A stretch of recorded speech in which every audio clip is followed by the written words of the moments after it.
Hello, everybody, and welcome to the Doctors Running Podcast, where we, a group of doctors of physical therapy, discuss the art and science of running and the stuff that we put on our feet. A few weeks ago, I joked that it would be painful to have to sit through a solo episode of mine. And lo and behold, today is actually that day where we're going to run through a solo episode with me. The rest of the team recorded their year picks for their best training shoes, racing shoes, trail shoes, stuff like that. This year, I've had a little bit of a unique kind of trajectory of the entire year, I guess we'll say. And so my ability to contribute to a best of series was a little bit limited, and I'm going to go into why that was. But I am going to talk about the shoes that I did test, some things that I learned about myself, about my feet and my preferences, and some of the shoes that kind of stuck out to me in the way that this year unfolded for myself. So buckle up. We're in for a solo episode with me. I'm Nathan Brown, but I am excited to share a little bit of what my story has been this year and some of the shoes that I've appreciated, some that I enjoyed that I didn't necessarily think I would, and some others that I think are considerations for people with certain types of injuries or pain. So let's first just start with kind of what my year has been. So I came into 2023 pretty healthy. I had a really fun first half of the year. I was able to kind of get on my feet and get some training in for a 5-mile race and kind of brought myself back into the racing scene with a local race we have. It's called the Bach Run. It's a 5-mile out and back from the local brewery. It's super fun. A couple thousand people show up to run it, and had a really fun race. And I'll talk about the shoes from that later. Then I continued my training plan towards a 20K that I ran in Madison. And that was super fun because I felt like I was finally back at it after a couple years of being a little bit down in terms of my fitness and my shape. And I ran that race, and if it were a half marathon, I would have PR'd by a couple minutes. I was feeling really good and had a really wonderful race. Then I just continued running. I had no other specific racing goals for the rest of the year. I was going to do another half marathon in the fall, but I did, with a friend, want to do a lot more trail running this year. So we have the Ice Age Trail in Wisconsin, which is over 1,000 miles, and it kind of runs up and down the state of Wisconsin. It's a pretty neat thing. So we picked a couple of the counties around us, and we wanted to cover all of the distance of the Ice Age Trail in those counties. So I did a lot more trail running this year. And then at some point in July, it was around the time where I went out actually for David's wedding in California. We took our whole family out there, did a Disney thing. It was really fun. But around that time, I started getting pain on the plantar surface of my foot, right under the big toe. And actually, that week in California was the first week that I chose not to run at all. And walking around Disney, I had a lot of pain in that region. And it turned out that the pain just kept getting worse and worse. If I would try to run, the pain would get worse. And then I noticed that the ball of my foot was about 3 times the size as the other side. And that was my sign that this isn't just a little niggle. This is something else that's going on. So I gave myself a full 9 weeks off of running, where I didn't run at all. And within that time, I did go get an MRI, and I'll talk about that later. But then I after these 9 weeks, tried to get back into running a little bit, and the pain wasn't necessarily getting worse, but it also wasn't improving.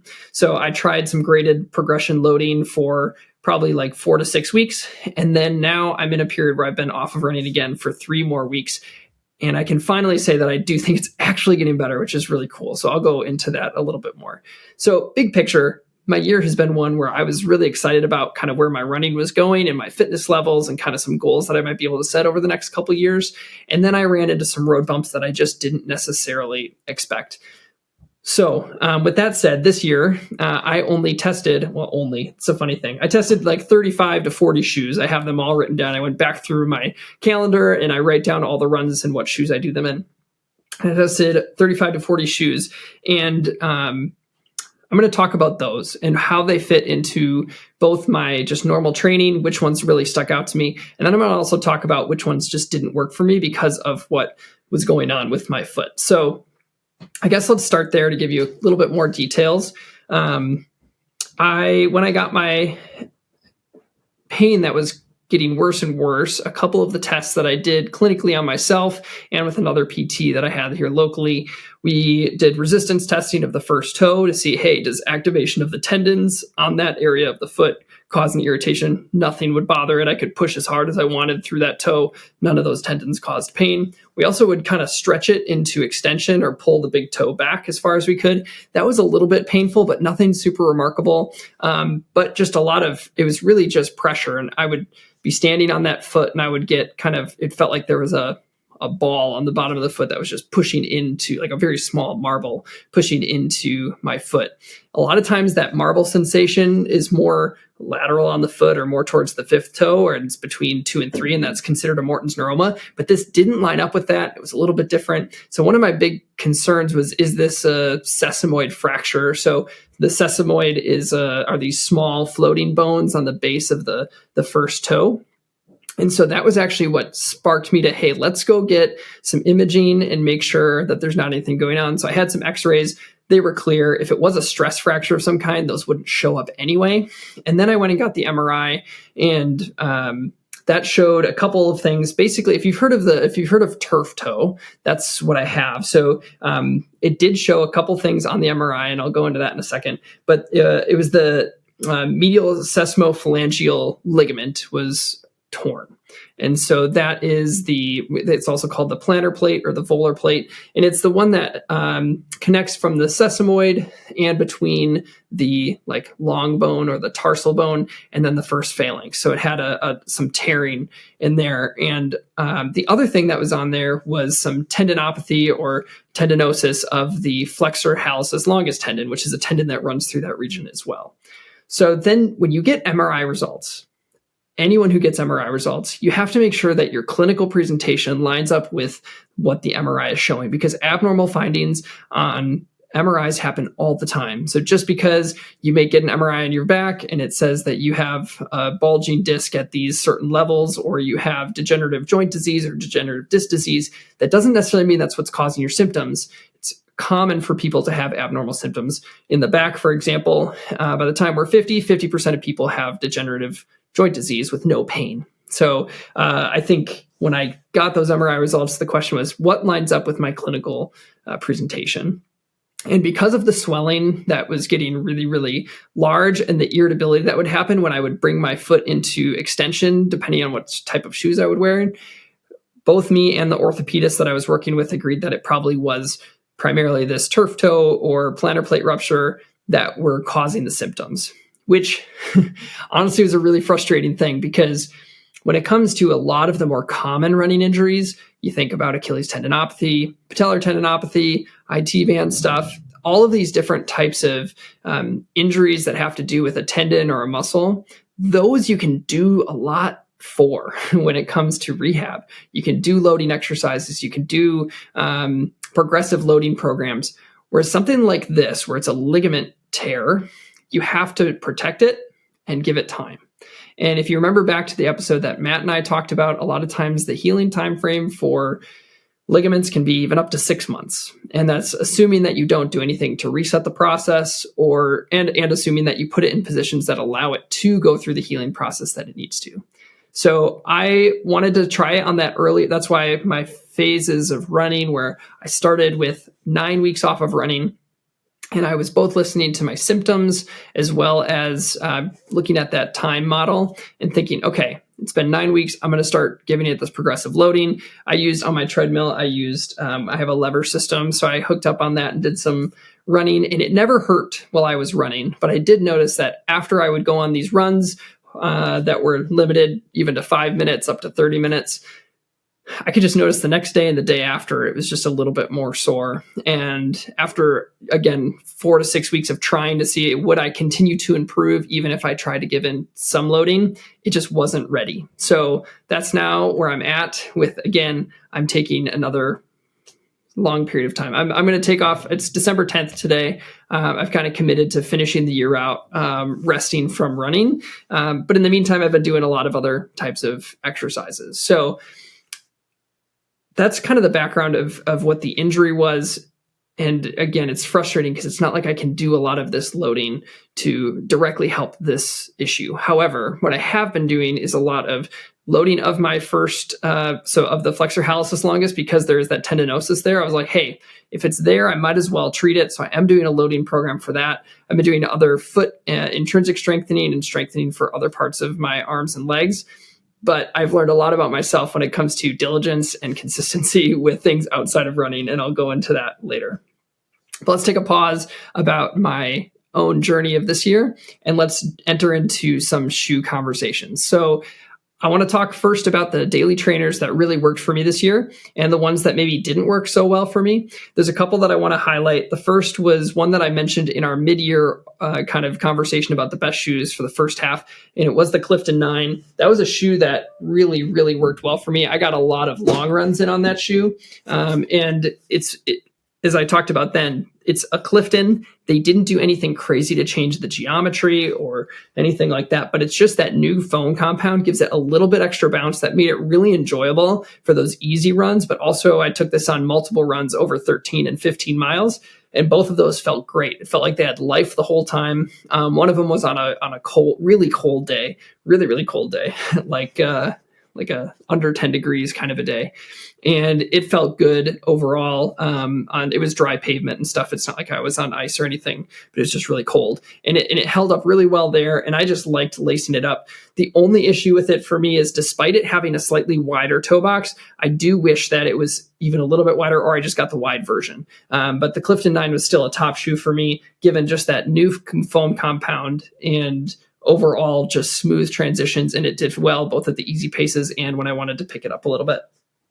Another shoe that came out this year that did work for me really well, and it was actually a shoe I was testing around the time when I started to get some pain, very unrelated, but it was the Kinvara Pro.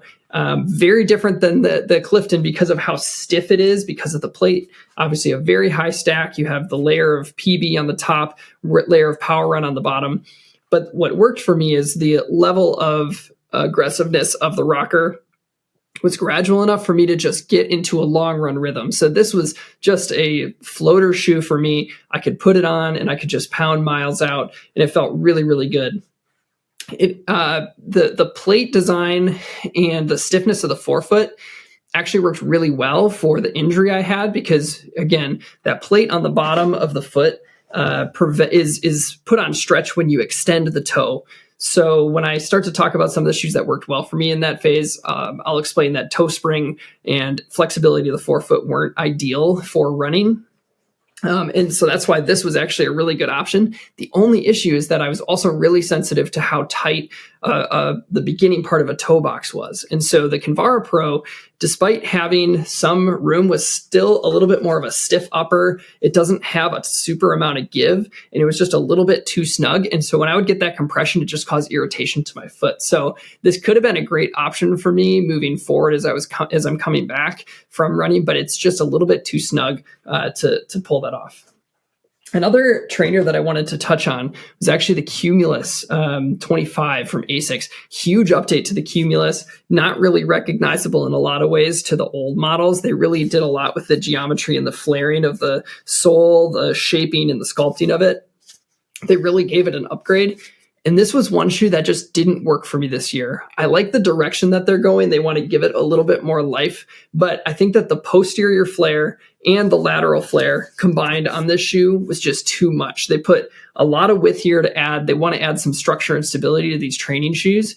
But because of the flaring and the lack of bevel that didn't take it out of the way, I felt like I got a lot of motion medial and laterally on my foot because of where I land. I land a little bit further back, which puts a little bit more landing on that posterior lateral side. And because of that flaring, there's more of a moment around the ankle. So I just never was able to find a rhythm. It felt clunky through the heel. And I think that it's one that I'm excited to see how they refine it, because they have been good at making changes quickly. I should say they've been good at that in the last, 5 years or so, right after they revamped everything. So I'm excited to see where they go. But this was just a shoe that I think if you're a Cumulus person and you want to keep going with the Cumulus line, I would kind of wait to see the next advancements and what they do with kind of the 26 and where they go from there. Another shoe that I wanted to point out that I really enjoyed was the Cloud Surfer from On. This was the first shoe that they came out with their kind of new phased pod design, and it really just softened up the ride a ton.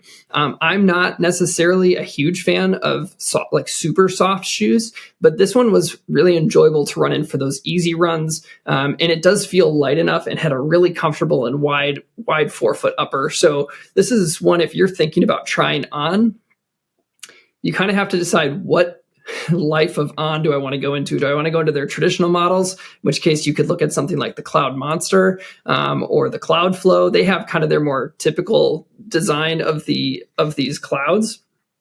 Or do you want their really soft experience? Then I'd come here. And they also had the Cloud Eclipse, which I have not tested yet. But I think this is a really fun shoe from On, that the geometry works really well. It's really soft, a little bit of a pop to it. And it's held up pretty well from the miles that I've put on it. All right, the last shoe, give me a second. I dropped it, so I have to get it. The last shoe that I wanted to talk about is the Nova Blast 4. So I did put out a comparison video on this shoe. The Nova Blast 3 was my favorite trainer of 2022. And I only have, full disclosure, I only have like two runs in this shoe. But from what I ran in it, I have really enjoyed it. I can pretty much guarantee that once I'm up and running again, this would be a shoe that I would reach for. It does have a little bit more stiffness in the forefoot than the previous version. I put both of them on, but that could be because I have multiple 100 miles, obviously, on my other one, which can change how flexible it is.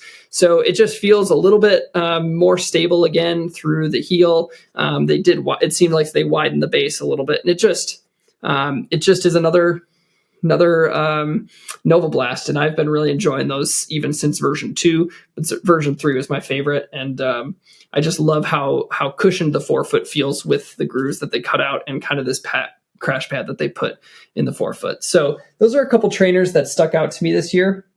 Another one that I wish worked better for me was the Invincible from Nike.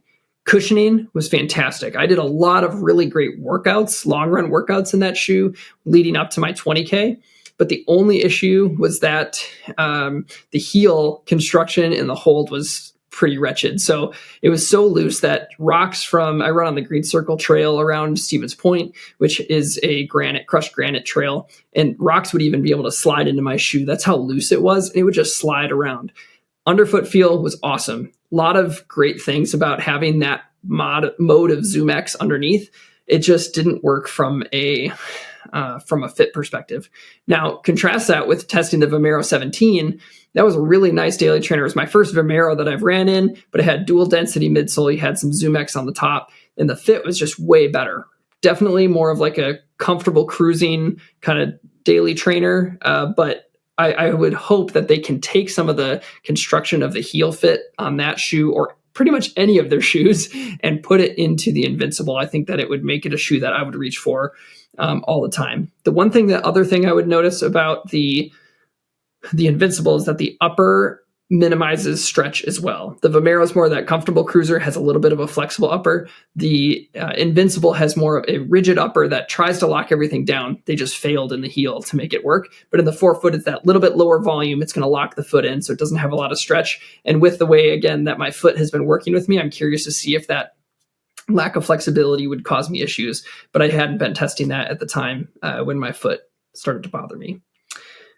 Let's see. I think the other shoe that I did want to give a little bit of a shout out to was the Topo Phantom 3. That there is, from a boring shoe standpoint, this is kind of like epitomizes it, but I never think that boring is bad.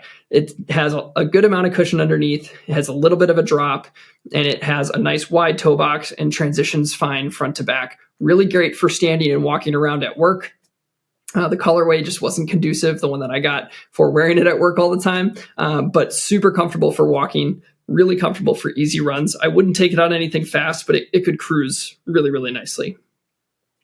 And then let's move on to some of the trail stuff I did want to say one other thing. What I noticed about my experience with daily trainers this year, even before my injury started, the thing that would turn me off the most, the thing that was the most consistent issue, was upper fit. So I talked about the Invincible.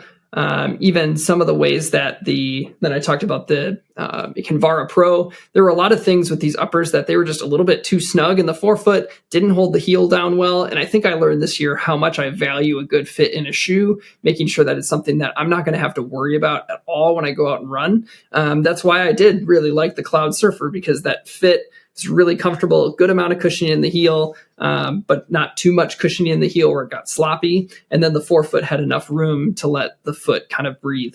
So really, really good fit there. Another shoe with good fit that I appreciated, and I'll talk about the shoe when I talk about ones that worked for me with my injury, is the Saucony Triumph RFG. So that's Run for Good. This is their sustainable model. This upper is kind of like that more true sock-like upper where it's more of a cloth material and it has a good amount of flexibility to it. I really like how comfortable that forefoot is in adapting to the foot, and they still did a nice job getting the heel to lock in really well. So for me, fit really, really matters, and I'll talk about it again further when I talk about shoes that did or didn't work for me specifically. So I said that I got to try out a bit more trail life this year on the Ice Age Trail. Ice Age Trail is like a single track hiking trail. It's one that some people will like through hike and do the whole deal. Obviously, I went out with my friend to do just segments of it throughout the year, and it was super fun. So a couple of shoes that I tested, did the Speed Goat Exodus Ultra 2 from Saucony, Brooks Catamount 2, Salomon Ultra Glide 2, Topo Terra Venture 4, Endorphin Rift, and the Ultra Fly from Nike. So the shoes that really stuck out to me were the Salomon Ultra Glide 2, the Speed Goat, and the Rift. Those were the three where if I was going to be in the market for buying a shoe for the trails, those would be the three that I'd go to. And I'll kind of talk through why. So speaking of fit, I had to get the wide version for the Speed Goat. I know this shoe is not the newest or not the most didn't just drop or anything like that. But the consistency of the Speed Goat, it has not too deep of lugs. They're probably 4 millimeters or so. Somebody can correct me if I'm wrong. But has a nice lug pattern, really grippy in all directions, but not too high where if you're on pavement, you could get away with it for a little while, which is nice for the Ice Age Trail because there are connector segments. So I found this to be a really comfortable cruiser to be able to go from the trail to the road for short distances. I wouldn't just take this on road runs and then back onto the trail. I also really loved the shoe in the winter. I found that the upper was warm enough. This is not the Gore-Tex version. This is just the regular version, but it was warm enough where I could just have my typical socks and wear the shoe and get by just fine. And then the traction that was added from the outsole was great for going onto a little bit of snowy, kind of snow-covered roads. And big fan of the Speed Goat 5. Pretty simple and smooth. The rocker just kind of rolls you through, but it isn't aggressive.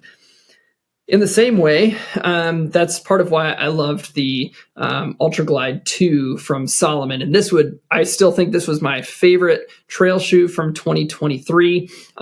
Pretty similar in terms of the depth of the lugs on the outsole, a little bit less aggressive and even more smooth on the roads. I took this on over a 15 miler on the roads. It was a really snowy day.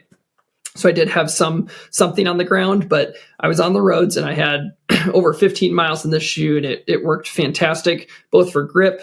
It didn't, despite it being a cloth upper, it didn't hold water too bad. It was a very slushy day, and I just really appreciated it. Took this on multiple 10 plus mile trail runs, and just the type of rocker, you can just see it's very gradual. It goes from heel to forefoot. There isn't like a flat surface in the back. It's completely rockered from front to back. And it just worked so well traversing the trails, flexible enough to adapt to some of the surfaces. Flexible enough to adapt to some of the surfaces on the trail, but not so flexible that it didn't give you a little bit of guidance. So I just felt like glide is a good word for this shoe. It just moved really well. And I appreciated it both on the road when I was doing kind of snowy runs, but also when I took it out this summer in the spring on those trails, single track trails. There was a lot of mud some of those days. It just worked really, really well. And it was my top shoe of the year for trail. But the other one that I did want to talk about that I think I had the most fun running in was the Endorphin Rift. So a couple years ago, tested the Endorphin Edge. It's got a plate in it. It has the Power Run PB. It's a higher stack shoe. They came out with the Rift that is a little bit lower stack, but still has that power MPB, but it's a little bit more flexible as well. So it felt way more nimble and I enjoyed it more and I felt more safe running in this shoe than I did the Endorphin Edge on the trails. And just really liked the underfoot feel. You can see the lugs are a little bit deeper, a little bit more aggressive than the other shoes that I talked about. So I really liked this more for pure trail running. But I really thought that the underfoot feel was really fun, but it wasn't too much foam. Whereas in the Edge, sometimes I felt like it was so high that I could roll an ankle. I did not feel that at all in the Rift. The only thing about the Rift that I didn't like, back to my mantra of the year, is the upper has, I think, some work to do. They have a really stiff heel counter in here, and not a lot of padding. They also have a very rigid kind of collar around the neck or like the throat of the shoe. And so that was a little bit uncomfortable. I sometimes would feel it on the runs, especially this heel part would kind of dig in. I think that could be very well refined. They also have this lacing system where it's kind of a booty construction, which is fine and good. But this lacing portion for the more proximal part of the lace is made of a pretty dense plastic. And I could feel that a little bit in my foot. So if they could refine kind of this back half of the upper, this would probably, or it would have the chance to take over my top trail shoe. But just as it is, the Ultra Glide is the one that I could use for hiking and I could use for going out for some runs. And so that's why I like to choose this shoe. It's just the versatility there. All right. The other shoe that I did want to mention, it's from Topo, and it was the TerraVenture 4, and I would call it the Lone Peak of Topo. So the Lone Peak for Ultra is like this through hiking shoe, really flexible, kind of minimalized a lot of the stuff around the upper. TerraVenture is pretty much similar in that, a little bit more of a constructed heel, and it does have a 4mm drop or 3mm drop. But I did it like 15 miles in that, or 14 miles one day in that shoe. And I just loved having the nimbleness of that shoe, not nimble in a fast way, but nimble in a flexibility and just morphing to the trail while having enough protection underneath. So that was a fun shoe. That was a fun shoe to get some running in. It was a day that we were crewing for a friend who was doing a 50 miler. And that was my shoe that I would go out and do all my running in, and ends up being a lot when you're crewing. So that was super fun. All right. The two more categories. One of them is winter, and I did want to talk about that a little bit. So I have mentioned a couple shoes that I ran in the winter in, like the Ultra Glide and the Hoka Speed Goat. So what I like about those is the grip that you get for kind of going over ground. They were actually planning to send me the Speed Goat Spike, which has little metal ridges, but they tried to send it to me and it ended up being this pair. And I'm actually super glad. One of my issues that I have with either Yak Tracks or Spikes or whatever is you have to make sure that you're on somewhere that has snow or ice or something like that. Because if you don't, it actually gets more slippery when you're on pavement, and just really loud and uncomfortable. So I actually like to keep some rubber on the ground instead of having something that is metal that could poke in. So I did talk about those shoes, but two other ones that I wanted to mention that were interesting to test. One of them I would never buy, full transparency, but it's the La Sportiva shoe. It's the Cyclone Cross GTX. So you can see how decked out this thing is in snow and winter readiness. It looks like a cross-country ski boot, but you have this you have a boa lacing, you have this lace-up gaiter that's attached to the shoe. It's a pretty slick design. Some things that I had a hard time with this shoe were the price, over $200 for a shoe that you're not going to get that much use out of. Unless you are doing this for a very specific purpose, I guess it could get a lot of use. The other thing was how tight the upper was and how tight and narrow the toe box was. Again, this was something that could be opened up quite a bit, because it's not like you're trying to rip speed in this thing. Or at least I wasn't. I was going to use this if I was going to go in deep snow. I did do that one day, and it was awesome because it was like 6 inches of powder and I could just run straight through it. But it just wasn't, I just don't think it had anything super unique or special that made me want to choose this over my Speed Goat. And you can see the outsole construction on this shoe. You can get that in a lot of other trail shoes. It's a little bit more aggressive, a little bit deeper, and they're a little bit more spread out to make it more like a spike-like nature. but I didn't necessarily think that it gave me any more grip. But it is a really cool construction, and I did like this foam is super firm. But if when I'm running on snow in the winter, in the middle of winter, I don't like something that's overly cushioned and overly soft, because that is a recipe for like super soft foam on top of soft snow. You just get lost and you don't really know where your foot is in space. And I'm usually pretty sore after those runs. So I did like that this was firmer, but that again minimized my utility to those times where there would be a lot of snow on the ground. Last shoe that I wanted to talk about is mainly for the upper, and it's like if they could just make some tweaks to the outsole, this could be like the best shoe for winter all around. But it's the Endorphin Speed 3. This was the Run Shield. So again, this is an older shoe, but I do think when we think about winter running, I think it should still be in the conversation. Two things I love about the shoe is the Run Shield upper is super warm. It's not waterproof, but it's water resistant, keeps the wind away. So on those really cold biting days, it's really great to have an upper like this, because it keeps your foot from feeling like it's going to fall off. So big fan of the Run Shield upper. I think they do a fantastic job with it. And they did open it up enough where even though that the upper is a little thicker, it didn't feel like it's constricting down on the foot. The second thing that I really enjoyed is that because it is Power Run PB, it felt like the foam was a little bit more resistant to the colder weather. So those EVAs can firm up quite a bit when you get outside, and even if you're out there for a long time. It felt like this just maintained its pop. Now, because of the outsole, which is the same, as far as I know, as their typical models, it didn't do anything for me if there was any snow or anything like that. But if it was just a cold day, but the roads were cleared and there'd been enough like sublimation from the sun, this was a shoe that I would love to put on in the winter. Top choice. And even more than their other models that are Run Shield, and that's because of the Power Run PB. I just like that foam keeps its life and it keeps its bounciness more so than some of the EVAs that are out there. So had to give that shoe a shout out as well. All right, the final category before I get into shoes that worked for me with my injury is race day. So I ran, as I mentioned, I ran 2 races, did my 5-mile race in March, and then in May I did my 20K. And I think that it's there they are. They're down there. It's easy to hypothesize about shoes that would work for me and wouldn't work for me. And I feel like the most telltale thing is, what do you actually lace up with? And so I laced up with 2 different shoes for those races, but I also trialed a bunch of shoes during the training cycle. So for that 5-miler, I was able to do some testing in the 5-miler and for the 20K. In the Hoka Rocket X2, I tested that out. I got to test out the Alpha Fly 2, and then I tested out the Endorphin Elite, Endorphin Pro 3, and I tested out the New Balance, oh my gosh, SC Elite. This is why I need my people here to keep me on track here. SC Elite V3, tested even the Super Blast in consideration for some of these races for me. And yeah, there were some that definitely didn't work for me. I guess I'll put it that way. Don't know if they would have worked for me if I put them on a metabolic cart. Maybe I would have been surprised. But shoes that didn't work for me, and I've talked about this in other podcasts, but were the Hoka Rocket X2.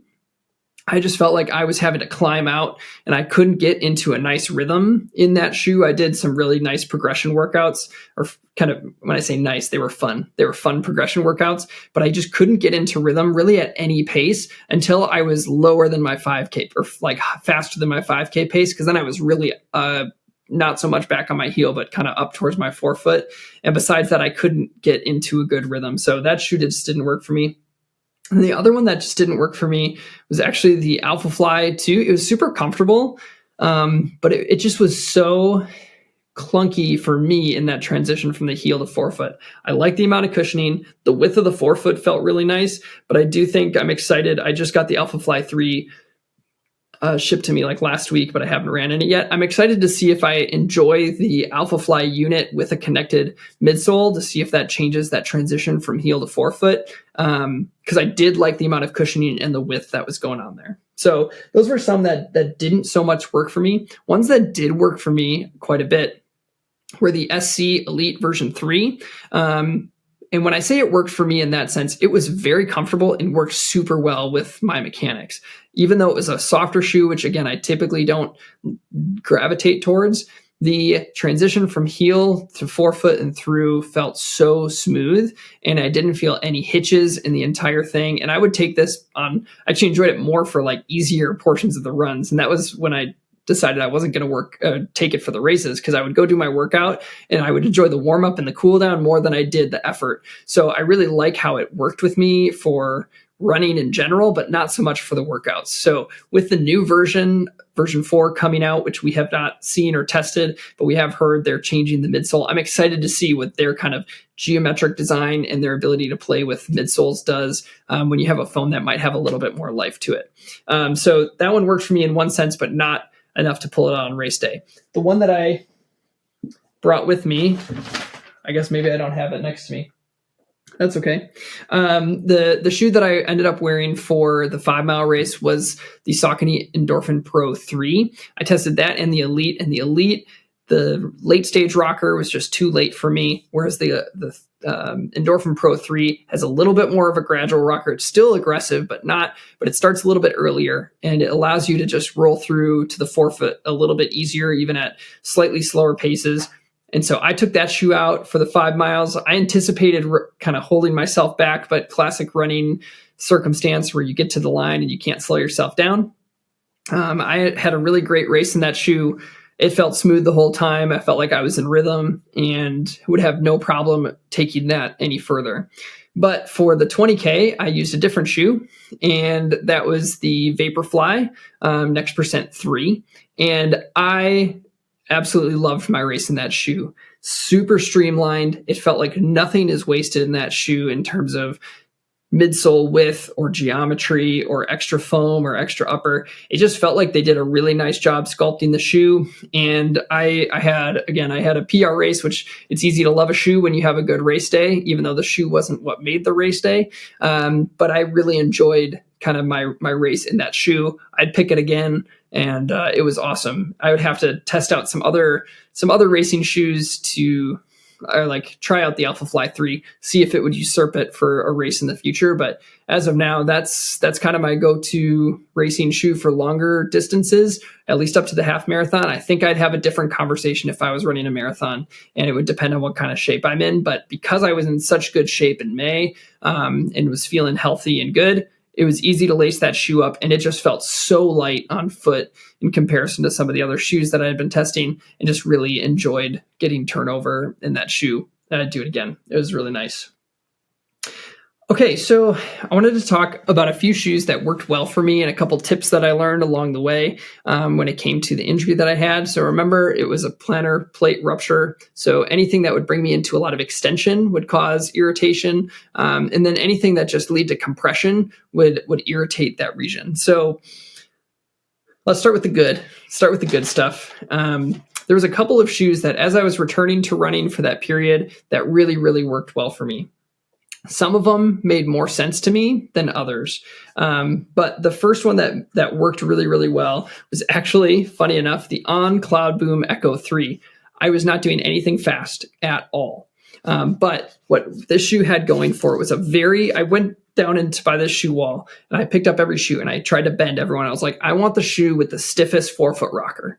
So that was my first thing, because I didn't want my foot to move into extension. So picked up the Cloudboom Echo. That one was super stiff in comparison to the other ones. So that was on the docket as an option. I also I have the Adizero Prime X2, and that's even more stiff than this shoe.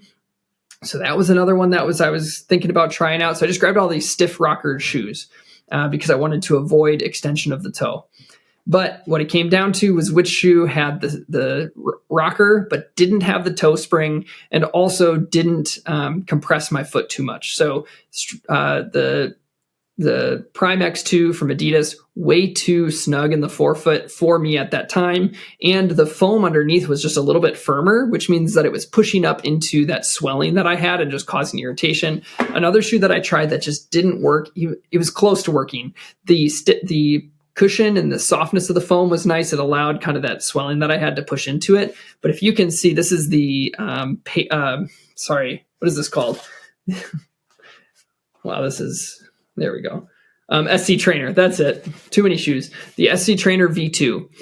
really nice foam compound that allowed my foot to sink into it. But if you can see, look how much toe spring there was. So my foot was just always held in extension, and it's just a little bit more flexible than some of the other ones. So it's being held in extension and pushed into extension, and it just didn't work for me, combined with a little bit more of a narrow forefoot. I've noticed about this shoe over the last this version, and then actually the Rebel V3, just a little bit snug in the forefoot for me. It just didn't work. And the SC Trail was the same too. So the toe spring just didn't work for me on that shoe. But the other shoe that worked really well for me during this time was not the SC Trainer, but the SC Elite. A little bit more gradual, you can see, of the rocker, and less of a toe spring than there was in the SC Trainer, funny enough. And so this shoe worked pretty well, except it was just a little bit more flexible. So that's why I ended up gravitating towards the Cloud Boom Echo, because it had a similar kind of fit and feel from a comfort standpoint on the foot, but it was just a little bit stiffer in the Cloud Boom Echo, and that's what I would lean towards. What was more important than the shoes that I ran in were the shoes that I walked in. And the shoe that I have spent more time in than any other shoe this year is the Topo Traverse. So this is kind of a through hiking shoe that they came out with. It's not specifically made for running, though I have ran in it and it feels nice for just kind of some easy runs on the trails. But I really appreciated, going back to what felt good, having the space in the forefoot didn't compress my foot, and the type of cushioning and amount of cushioning just allowed my foot to sit in the footbed without getting any pressure. There's some flexibility in the forefoot. There's no plate, but with my walking around and stuff, it has enough stiffness that it didn't push me into a lot of extension. And it's been the most comfortable shoe, and I've worn it to work pretty much every single day during this period of time that I've been injured. The other shoe that I have used during the day is, bringing this shoe back out, is the Saucony Triumph Run for Good. The reason that I use this shoe is because I had multiple pairs of previous Triumphs. And I don't have the one with me that I used, but I would take the insoles out. Oh, that's gross. Look at that. That's disgusting. Looking at my dirt. But what I did is I created a cutout around my first MTP, which allowed the swelling that I had to sit there without getting pressure. So I basically offloaded that part of the shoe. And I did that for over a month, where I was wearing only the shoes that I could create cutouts and offload the shoe. So if you're in a spot where you need to create some offloading to a painful area of the foot, I recommend getting an old pair that you have, taking out the insole, and creating a cut in the region of the area of discomfort and pain. So thankful for those couple shoes that got me through and are getting me through this time. I'm still wearing that Traverse every single day, just from the level of comfort that it's giving me. And those are the shoes that I've thought about for 2023. Obviously, I did not get to test most of the shoes that came through our doors in the second half of the year, which is a bummer, because that's a really fun part, obviously, of being a part of Doctors of Running. But I did want to share kind of some of my experiences in the shoes that I did get to test, and kind of why they may have worked for me based off of the injury that I'm currently walking through. Also, I didn't even say this, but I think that the question of how did I get a plantar plate rupture, I think is an interesting one, because typically plantar plate ruptures happen in like football players or some kind of level 1 sport athlete, where you have a very rapid and fast extension of the first toe. Maybe you're like changing directions, going from backward to forward, and your foot's in extension, your toes in extension, and then it kind of ruptures. I don't think I had anything like that, unless it happened when I was coaching Henry's soccer team, or if it happened when I was running on the trail and maybe I hit I was maybe climbing a hill and I hit a root and it just pushed my toe back. But I never had like a moment where I felt it. So it is possible that it was just this chronic kind of wear down of that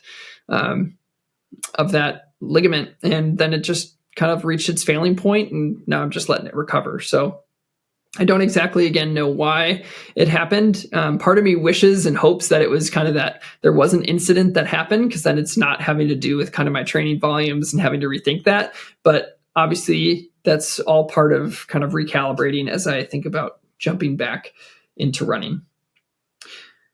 Okay, the last thing that I wanted to talk about was just a couple of things that I learned about myself in this past year when it comes to running and my relationship with running and that kind of thing. Because if you've gone through any sort of injury, there's so much more than the physical part of it. There's a lot of the mental part and relational part and all of these different things that interact with maybe why you run in the first place. And so I just wanted to share a couple of things that I learned about myself. And I'm thankful that a lot of these are pretty positive overall. And then a couple things that I kind of expected to have happen and that did. So the first thing I learned that I have always said that my favorite part of running are the friendships that I make and the community that I have in running.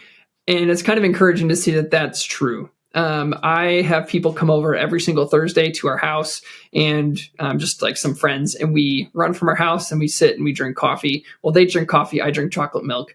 My stomach doesn't do well with coffee.